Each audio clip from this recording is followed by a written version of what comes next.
Witcher 3 has finally come out after 2 years since it was first announced, and I'm really excited to talk to you about it.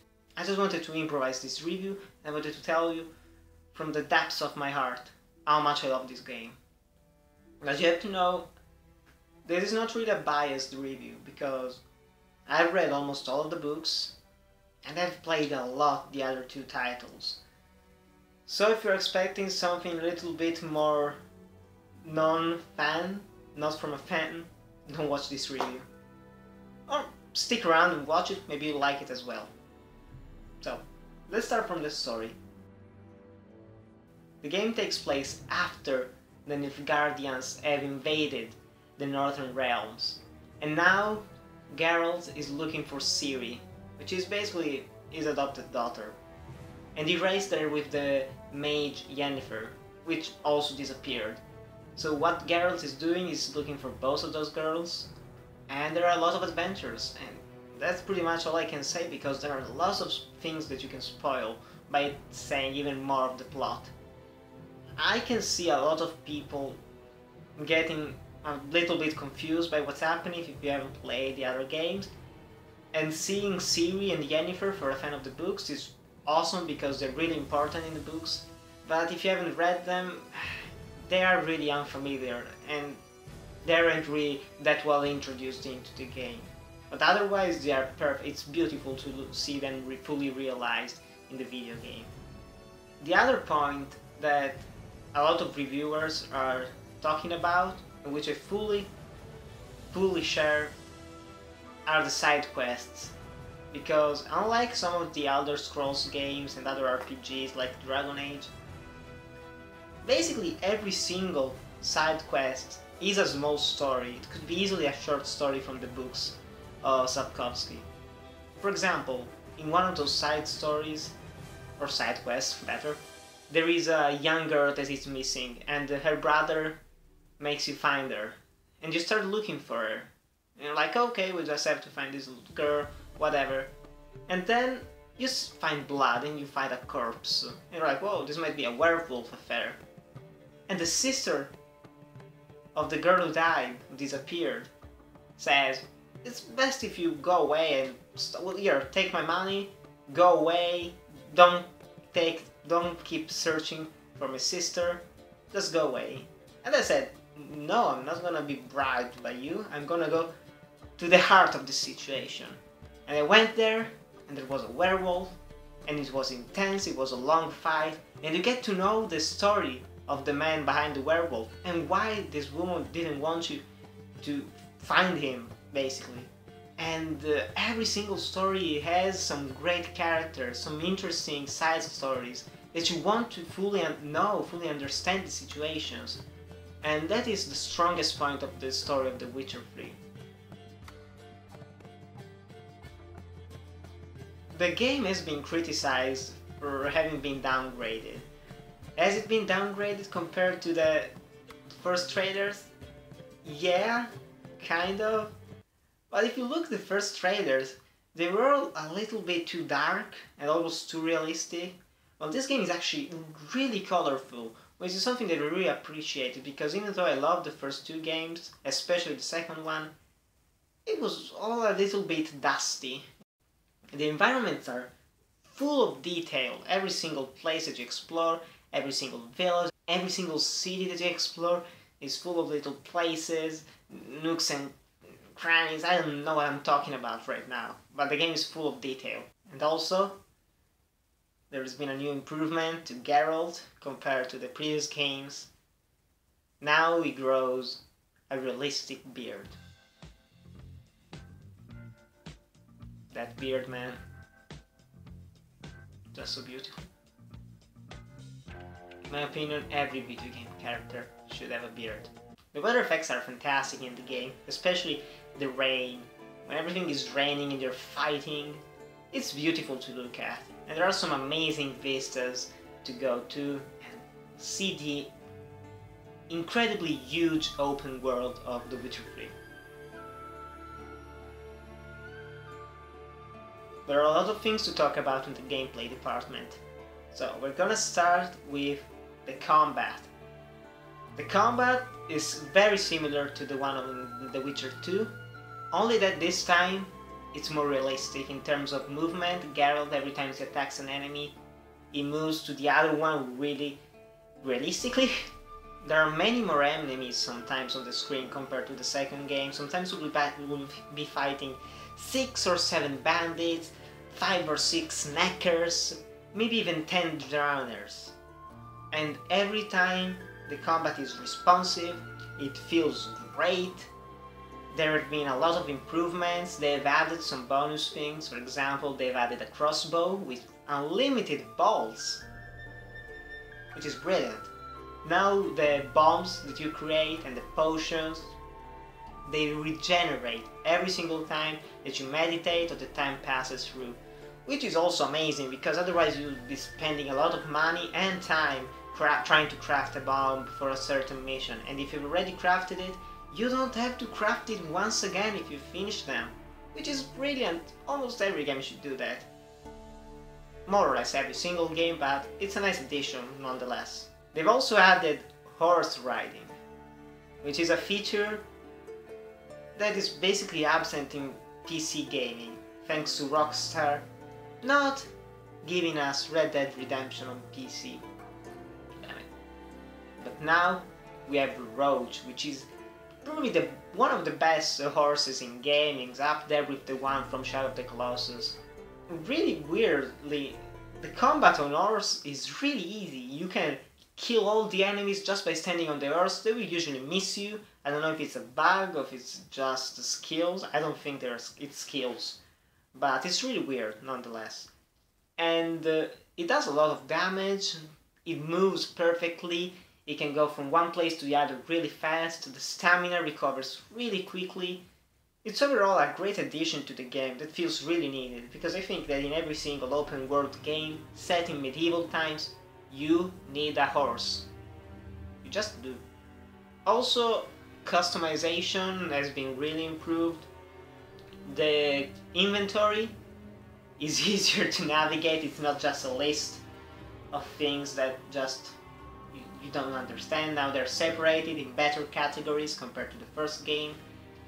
You can actually see and compare items when you're changing equipment.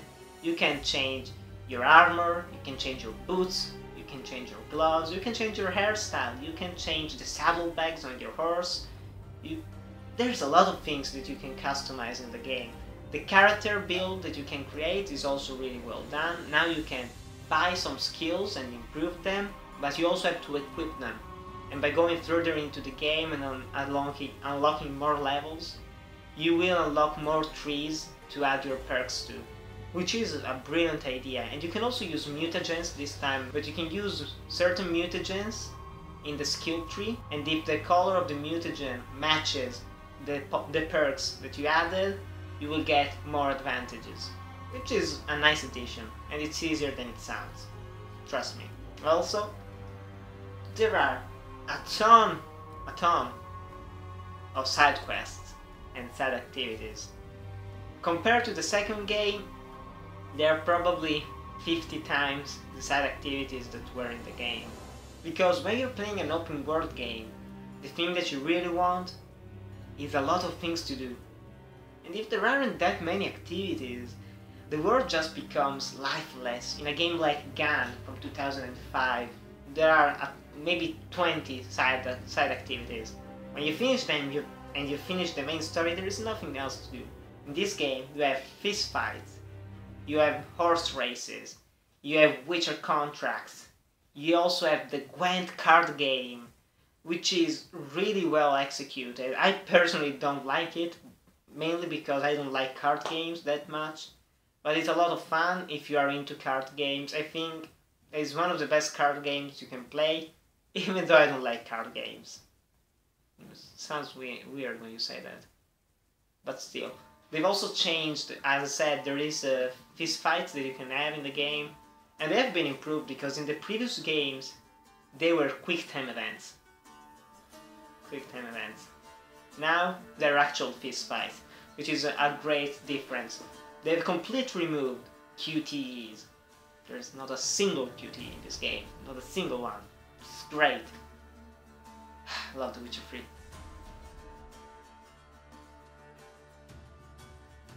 As usual, the game is really challenging. But I have to say, since I've already read some reviews that said that it's relatively easier, I decided to go with the hard mode. Not hardest mode, because I know that's nearly impossible to complete, but I started with hard mode, and I must say it's really similar to the normal mode in The Witcher 2, which I really appreciate, because when you're attacking 2 or 3 monsters, you can kill them relatively easily. But if there are a lot of monsters, you need a strategy, or you need to run and go away. While, on the other hand, the big monsters, like the Griffin, that is basically the first boss of the game, or like the Shrieker, of which I've made a walkthrough of, they're really hard to kill, and it's just one monster.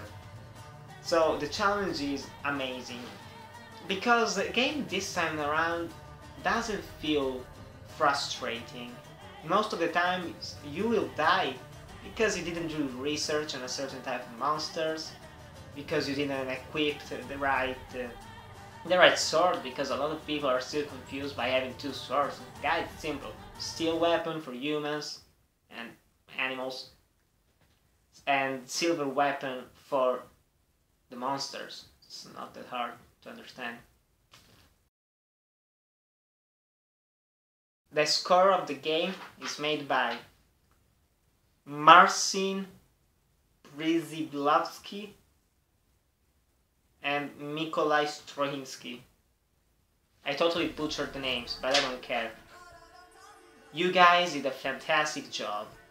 If I have to make a top 5 of the best fantasy soundtracks in gaming, this will probably be a number 2 or even 1. Probably will not be beaten by The Elder Scrolls Morrowind, which is more iconic, I guess, but still an amazing score. Every time you're starting to fight some monsters and the score kicks in, it just pumps you up. You want to kill those monsters, you want to prevail, you want to win, you want to get money, because you need to buy an armor, and you need to buy Venetian masks from a vendor in Nordica.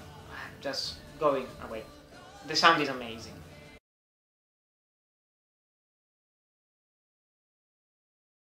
Folk are jumpy around here. Armies just passed through. Now a griffin's prowling about. Already had the pleasure. Ran into your kinsman, Bram. Bram? How is he? Alive. Sends his regards. The gentleman will be seated on the bergère. The what now? In that chair. What's wrong with my beard? Always thought it added to my dignity. It does. Yet it also detracts from your elegance. One thing before we go. Why didn't you contact me? Didn't need me? Didn't even want to see me? I didn't want to spoil things. I'd heard you and Triss made a great couple. Yen, I'd lost my memory. Really? That's your excuse? As you've probably already understood, there is a lot of things to do in The Witcher 3. And according to the developers, there are over 200 hours of gameplay. 200.